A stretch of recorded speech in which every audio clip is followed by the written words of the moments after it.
Hey guys, Trevor Holt here. It's the 1st of June 2025, Sunday. Walking through my regular Sunday routine, going through the national, this is actually a council park, but going through some bushwalks, getting close into nature. Remembering it's good to get out and about, get your blood flowing, your heart pumping, and touching base with nature. Should be part of everyone's routine to try and seek better outcomes in our lives, guys. So that's where we're at. So 1st of June, pinch the punch for the first day of the month and all that. But seriously, the year's getting away from us. We're nearly halfway through the year. It's probably a good time to assess our goals and see whether our life is projecting the way that we anticipated it would, or the way that we wanted it to at the start of the year, and just reevaluate, where we're going and what we're up to. So for me, obviously, my number one goal this year is to finish my Bachelor of Psychology. I've only got, after these, I've got two final exams, one on the 13th and one on the 16th, to do, to finish this teaching period, which was personality and social psychology. And then after that, I've only got four more units to go. One's an elective, so it's not that much involved.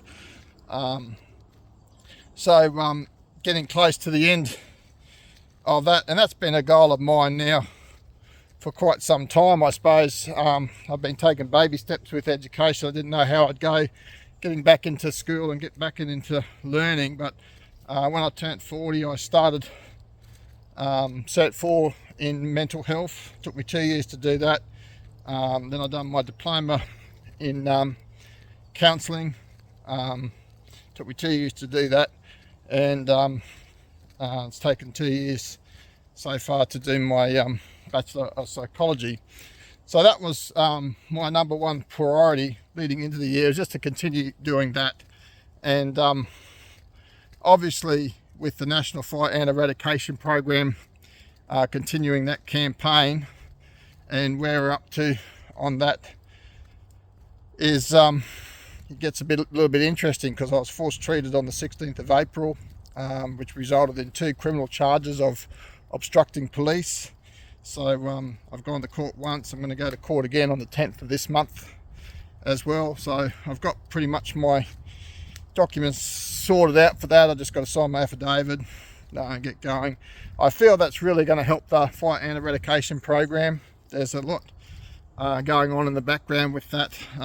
Industrial relations complaints been investigated, and we're going to get a lot of information regarding the lawfulness of their activities based on that, and also challenge some of these behaviours and extreme measures the police are doing in people's private properties, bearing in mind that what happened at my place was reported 1,442 times in the January 27th Senate inquiry, but that was an outdated number from August last year, the 12 months prior to that. So it's happened about 2,000 times to other people throughout the eradication zone. So a lot of the time, a lot of the public don't know about these things, aren't happening. The only difference, I suppose, with mine is I published it all for the world to see and put it on YouTube,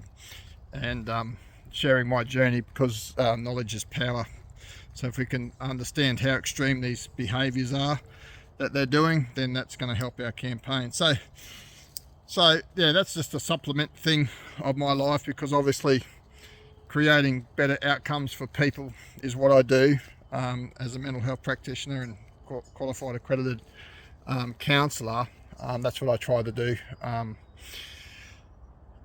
for that. So just working in that space, I suppose, is for me, because suicide prevention's a big part of who I am and what I do now. I've transitioned my business to be 100% based around this sort of endeavours, and moving forward on that. So as I move halfway through the year, I feel I'm on track, and pretty happy with where I got to on my subjects that I was studying this year, and on track with my goals. I feel the campaign for the National Fire Ant Eradication Program is going good. I'm going to escalate it a bit further. Hopefully, I was speaking to Nigel Andrew from Southern Cross University the other day. There's some funding available for a pilot program where we're just going to test the effectiveness of Dr. Joshua King's and the University of Southern, licensed through the University of Florida, safe insect control method with the hot water system that we got. So hopefully we can get that pilot program off the ground and get it going. Apparently it's all secured. I found a few sites now that are interested in participating in, so hopefully that's all on track. In relation to that hot water machine, I've got a fair bit of trying to utilise because there's been a lot of investment made on that as part of this campaign, and trying to get some of that money back, I suppose, has been another endeavour of mine. But utilising it for weed control is something. So I found someone also to do a pilot program that's going to pay $120 an hour to treat some lantana and some wild tobacco plants on some properties. So we're gonna start with that as well, and start looking at the effectiveness and the results in regards to weed control. There's obviously a few methods of weed control with that machine. One is just with the low flow hot water, similar to treating the fire ant's nest, but you're treating the roots of the tree with the hot water. Just bear with me as I try and walk down this bit of a steep bit. But the other thing is also you can configure it up for steam and try and do that. So what we're going to try and do is keep a diary of the dates that we treat trees. I'm going to mark all the trees that we treat. I'm going to time the amount of water we put on it, hot water we put on it, and try and keep a good record of that.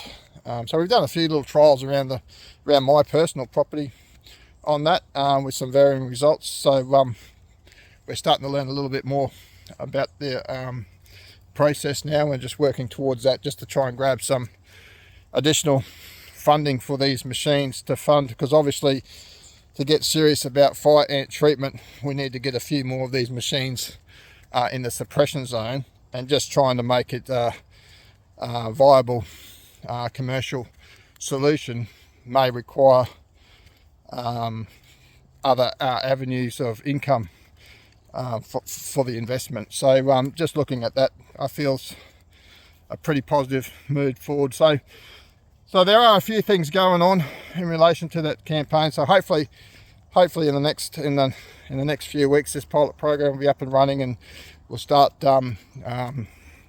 getting some more understanding about effectiveness of the weed control on this machine, and try and move forward. So I'm going to buy this. I got a fair bit of community support from the Australian Advocacy Group for this outdoor vacuum, industrial commercial grade outdoor vacuum cleaner, used to clean up domestic blocks that have been force treated. We want to try and have a contingency plan. Obviously it'd be great if the National Fire Ant Eradication Program worked with us and talked to us, and didn't treat properties where there are no fire ants against property owners' consent. That would be ideal, but they're a pretty arrogant bunch, and they've got a heavy desire to distribute poisons on private properties where there are no fire ants against property owners' consent. So when we've been encouraging our members to keep objecting to the treatment, get through their 3 notices and wait for the final GAT team to come with the police and make them cut the gates off or jump the fences or whatever they got to do.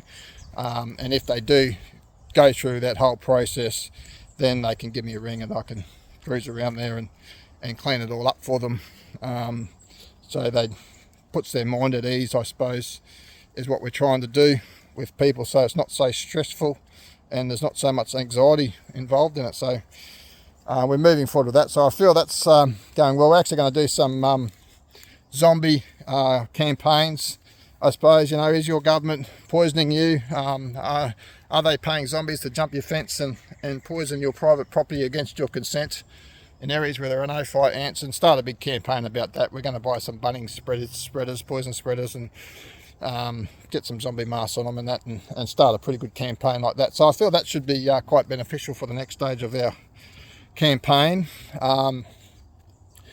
moving forward. So hopefully we can just keep putting pressure on the members. I've been putting a bit of pressure. My local member, Jim McDonald, so I've put some pressure on him in the past. I've gone and seen him 3 times to date. No benefit exists from him. I've written to the Governor General of Queensland, who forwarded my letter on to the Premier, who then forwarded it on to the Minister for the Department of Primary Industries, which is Perrott.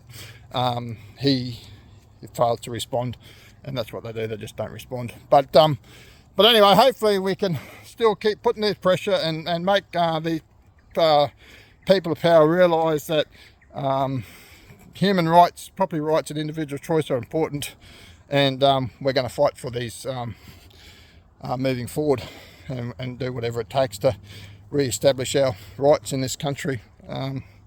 So that's where that's at. So it'd be good, guys, just to have a little bit of reflection on your own life and see where you're up to. The campaign, I suppose, in general, and our brains are very good at making excuses, and for me personally, it has been a bit of excuse for the last couple of months in particular, about my diet, about my exercise routine.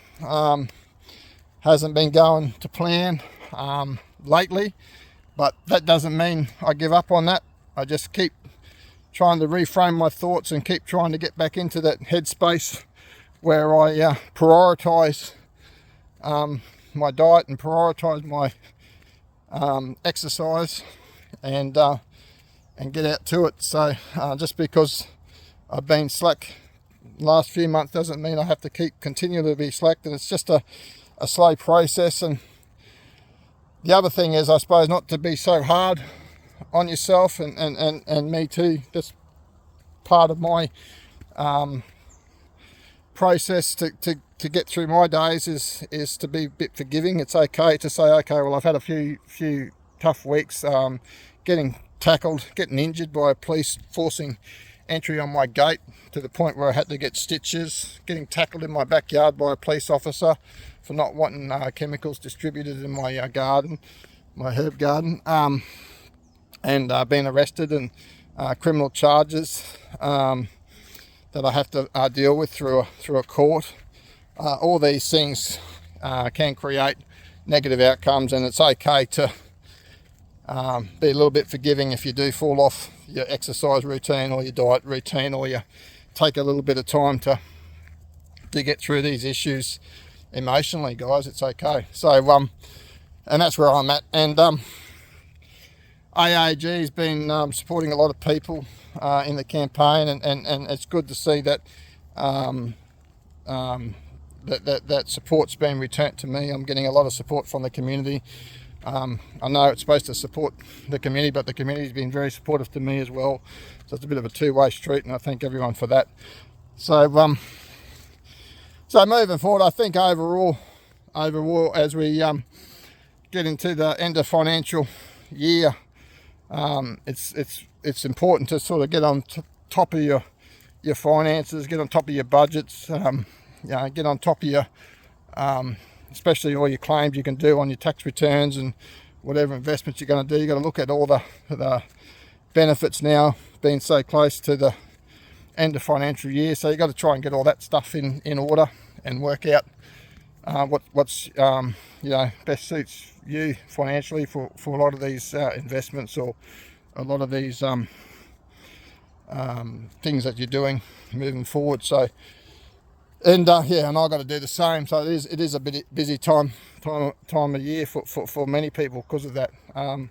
If you're in small business and you need help with diversifying, I know there's been a lot of trouble or a lot of problems, I suppose, in small businesses. It's been very challenging with the cost of living crisis and the cost of electricity in particular going up, but also food. I know property. I've been looking for a counselling property for a while, and literally when I started looking, about 400,000 for what I wanted, and now it's like 850,000. So over that course of a few years, it's doubled in price. So I know a lot of other people are probably struggling to expand their operations or to grow or even to hang on to current market share is challenging. And if you need help with that, Amber Resolves programs can help empower better results and better outcomes in regards to small business management as well. So that's where we're at. So overall, I feel I'm in a pretty good spot with my goals. I'm in a pretty good spot with where I'm at. I'm very blessed, I suppose. I've got my social connections in my partner. I put a lot of energy, I suppose, into that relationship and take a lot out of it in regards of support to get me through life.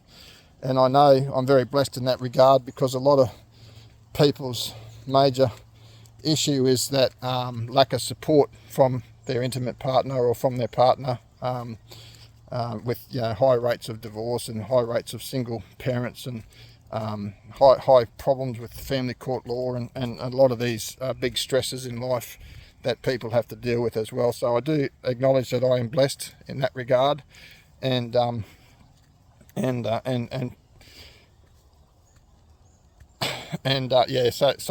I do understand that other people are having a lot more difficulties than me in that space. But what I want to encourage people to do is to develop their social connections, and if you're lacking in that intimate relationship or that partner or that support, then develop other relationships with work colleagues, sport colleagues, or social connections, and try and find that support, because as humans, we're social creatures, and emotional support is needed often, especially in this tough economic environment we all find ourselves at the moment. So emotional support and encouragement and helps with our self-esteem and all that sort of stuff as well. So, and someone to talk to and bounce stuff off. So, but if you're lacking that and want to talk to someone about issues that you're having, or just want to vent, get something off your chest, feel free, guys, to give me a ring. I'm happy to chat to anyone. That's what I do. If you need to be referred to something or need other services or and that, I can talk to you about what's available there and that sort of stuff as well. But I'm always here to help and create better outcomes. And I'll just keep pushing the message to anyone from government organisations that are listening to this. People's human rights, property rights and individual choice are important. Denying these aspects of people's lives is created negative outcomes. At the moment, government policy and government decisions in relation particularly to the National Fire Ant Eradication Program, which is what I'm heavily involved in, but also other government programs in relation to the net zero policies, where they're bullying regional farmers and that with the transmission lines and with the wind turbines and the solar farms and that sort of stuff. And that is creating a lot of negative outcomes as well. So at the moment, and it's been this way for a long time since COVID, is the government policies and government procedures and government are the ones that are causing the most harm in people's lives and having the biggest impact on overall health and well-being. And it's sort of counterproductive to what government does, because theoretically government should be supporting us and helping us thrive, not hindering us and causing us stress and pressure. So if you're in a position of power, then I urge you to put more weight on the decision-making process that is an individual approach that considers individual circumstances and individuals' personal rights, and we can try and come up with solutions that help everybody rather than leaving people behind. It's just not Australian, really. So guys, that's me. So if you could just have a bit of reflection about your own life, your own goals, what you're up to and how you're going with achieving them. Obviously, to live the best life you can live, first you have to identify what that looks like and take steps towards getting there. So yeah, and if you want to talk about that more, then give us a ring. They do talk about SMART goals. SMART, which is specific, measured, attainable, realistic, I suppose attainable, and realistic that you can do it, and timing of it is important. But all these things, I suppose, help create the better version of you, and talking about these issues is helping. And I know there's heaps of people that follow these chats and do get a lot of benefit from it. So that's the main thing, message I want to get across to you today, is just have a think about what the best version of your life looks like, and then work out what steps you can take to get there, and be fluid about it, because circumstances change all the time. So having steadfast things that create stress and pressure is not really ideal, but have a fluid approach, but have your goals defined and know what it is you're looking for. So, but anyway, guys, thanks for listening, and remember, get out in the outdoors, get your blood flowing, get your heart beating, make a connection with nature, and live the best life you can. Cheers, guys. Bye.